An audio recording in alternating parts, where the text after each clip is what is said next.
प्यारे बच्चों जो कुछ करना था कर लो अब्बू आ रहे हैं। হ্যালো বন্ধুরা, কেমন আছো সবাই? নিয়ে চলে এসেছি তোমার জন্য একটা দারুণ দমদার মজাকেদার আর ধামাকেদার ভিডিও। আচ্ছা, টপিকটা কি বলো তো?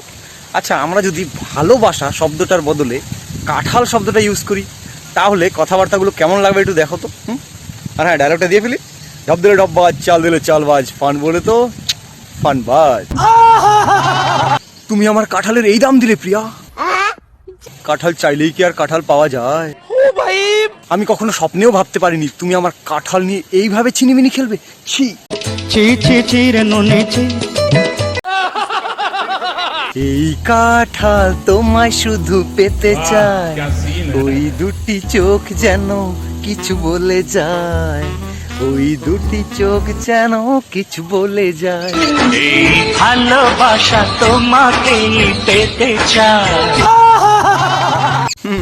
পকেটে টাকা না থাকলে না ওইসব কাঁঠাল 2 টাকার কাঁঠাল জানালা দিয়ে পালাবে। আমি তোমায় মন থেকে কাঁঠাল করি, বিশ্বাস করো। আমি বিশ্বাস করি না। আমার মনে শুধু তোমার জন্যই সযত্নে রেখে দিয়েছি কাঁঠাল। কি সুন্দর! এই কাঁঠাল শুধু তোমাকেই চায়।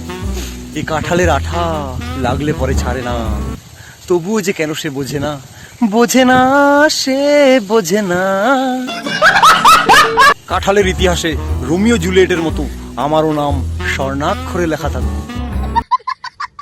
কাঁঠাল বড়ই বিচিত্র জিনিস, পেলে খুশি, না পেলে দুঃখী।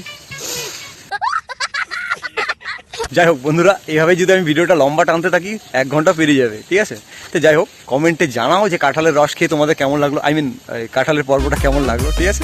আর হ্যাঁ, ভালো লাগলে প্লিজ লাইক, শেয়ার, সাবস্ক্রাইব করতে ভুলবেন না।